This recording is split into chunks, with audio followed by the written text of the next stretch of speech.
proposed amendments for foundlings dropped. Bintulu Port to be handed over to Sarawak by 2025.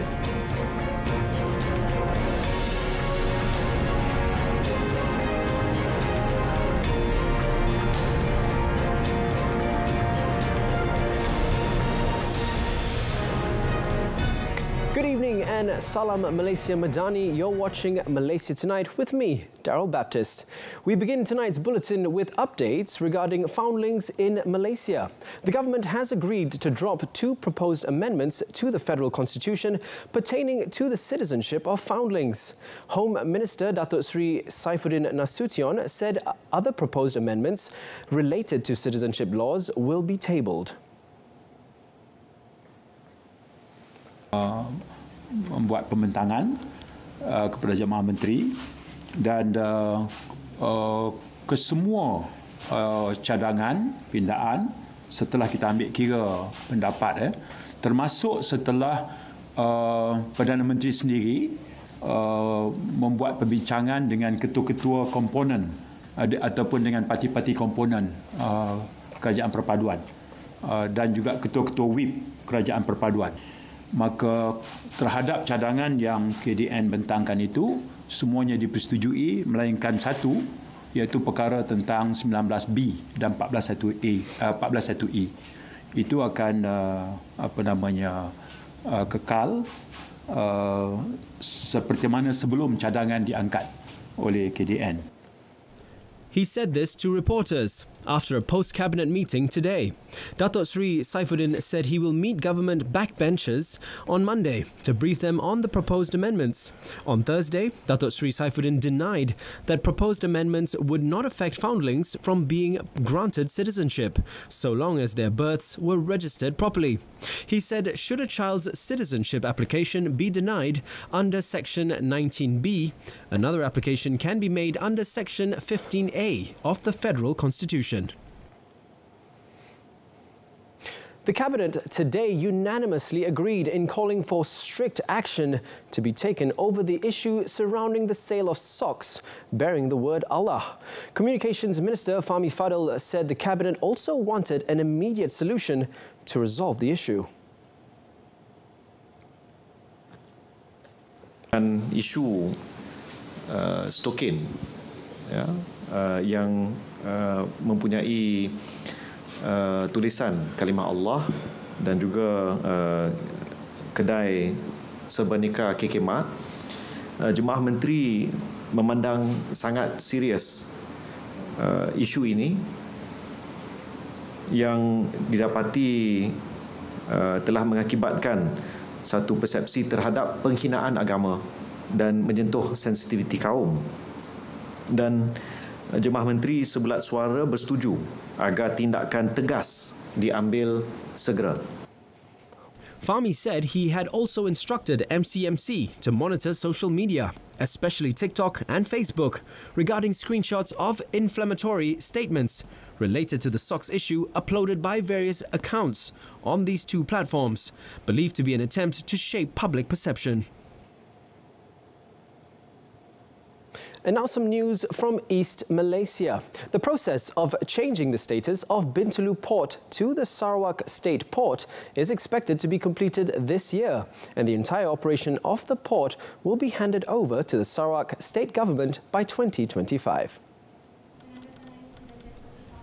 To that effect, a Memorandum of Understanding, or MOU, was inked to facilitate the change of status, and it was signed between Transport Minister Anthony Lok and Sarawak Deputy Premier Dato' Amar Douglas Ugah Umbas, who is also the state's Infrastructure and Port Development Minister. The ceremony was witnessed by Prime Minister Datuk Seri Anwar Ibrahim and Sarawak Premier Tan Sri Abang Johari Tun Openg. Kita yakin bahawa pelabuhan Bintulu ini akan terus menjadi pelabuhan yang utama, bukan sahaja untuk Sarawak tetapi juga untuk Malaysia sebagai pelabuhan LNG yang terulung dan dapat diperbesarkan lagi untuk menyokong industri oil and gas di Bintulu dan juga perindustrian di Sarawak. In the tabling of Budget 2024 last October, the Prime Minister announced that the federal government would consider handing over Bintulu Port to the state government to complete Sarawak's economic ecosystem.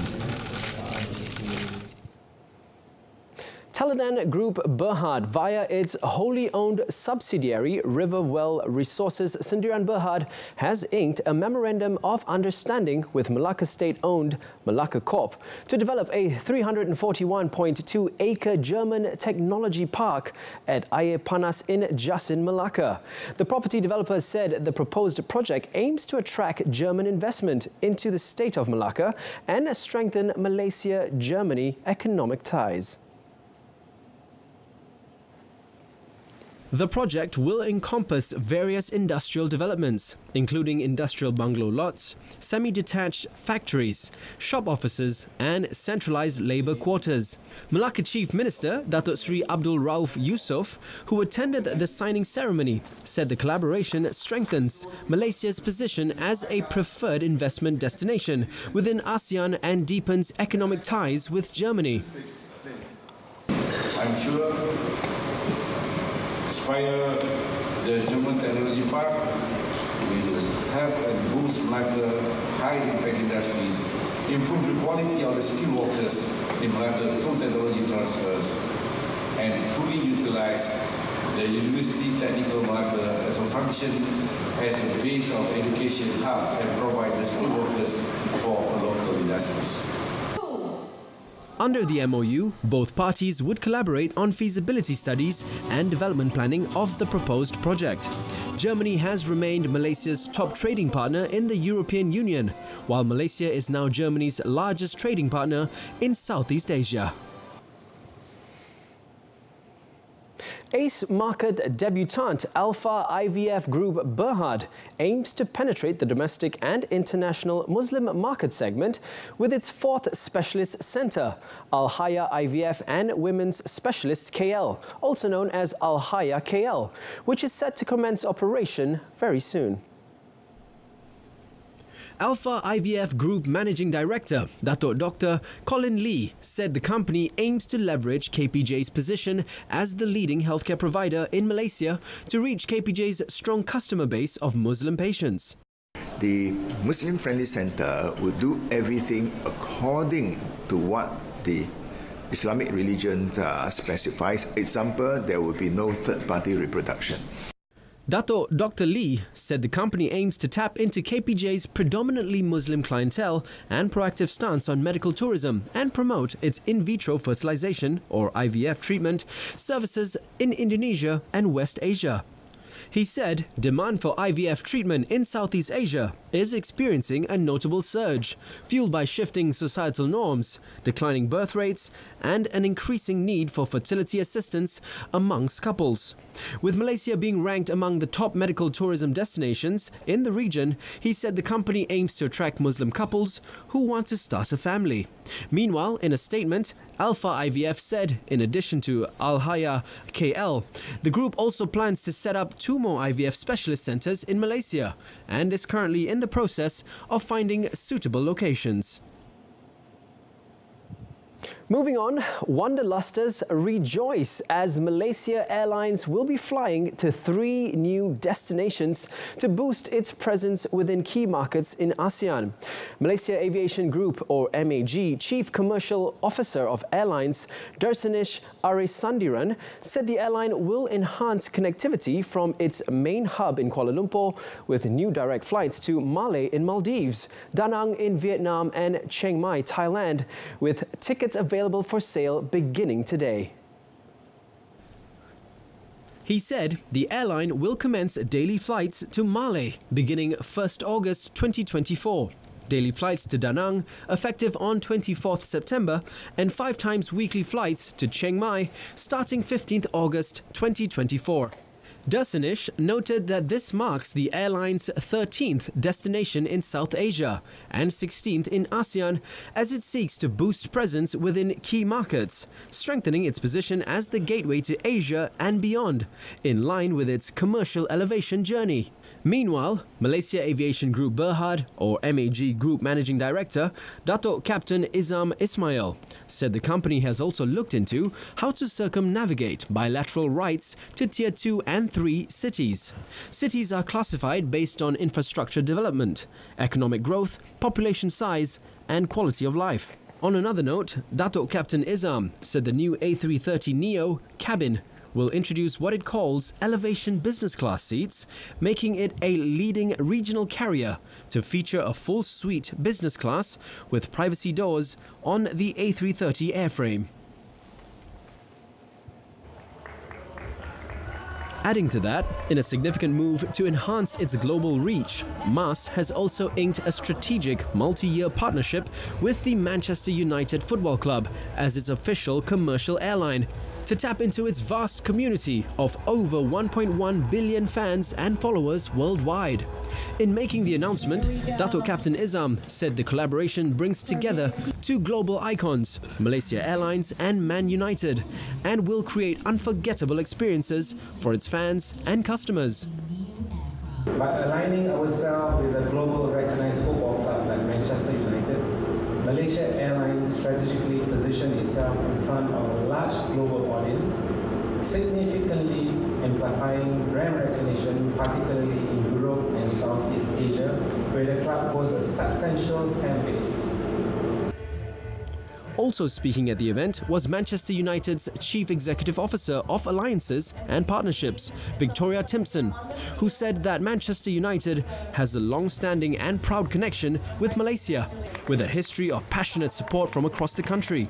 She said the club is pleased to welcome MAS to its family of partners and looks forward to sharing with global fans the airline's trusted, welcoming and hospitable service.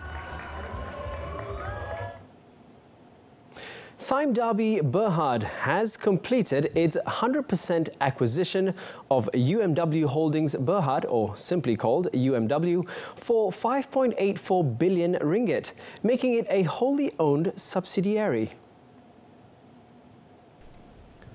Sime Darby Group Chief Executive Officer Datuk Jeffrey Salim Davidson said the milestone is a clear indication of the market's trust in the group's strategic direction and the value it is poised to create with UMW. He said the acquisition is also in line with Sime Darby's 5-year strategy master plan to grow its core industrial and motor businesses across key regional markets and strengthen its earnings contribution from Malaysia. The move reaffirms the group's commitment to drive innovation and growth while contributing to Malaysia's economic development. Meanwhile, UMW Managing Director Mustamir Muhammad said joining the Sime Darby family as a key business unit marks an exciting new chapter, allowing it to harness new opportunities and share expertise. Sime Darby said in August 2023 that it was acquiring a 61.2% stake in UMW from its parent company Permodalan Nasional Berhad at 3.57 billion ringgit, followed by a mandatory general offer to buy the remaining equity interest of 38.8% at about 2.27 billion ringgit. BMI, a Fitch Solutions company, expects Bank Negara Malaysia, or BNM, to hold its overnight policy rate, also known as OPR, at 3.0% through the end of 2024. It noted that the central bank had on 7th March left its OPR on hold at 3.0% for the 5th consecutive meeting, in line with consensus and BMI's expectations. The research firm said apart from the central bank's oblique reference to an undervalued currency, which was notably absent from prior policy statements, little else changed, particularly for forward guidance. In a note today, BMI said there are two reasons supporting its view that the BNM will keep rates on hold at its next meeting on 9th May. Firstly, the current inflation trajectory does not pose a threat to the central bank's inflation target. Secondly, It said the ringgit has come under considerable pressure, having depreciated by 5.1% against the US dollar in the past year. BMI reiterated that the BNM would be wary of loosening monetary policy for fear of destabilizing the currency as global monetary conditions remain tight. BMI also forecasted underlying price pressures to ease across 2024 and for it to average 2% in 2024, down from 2.5% in 2023.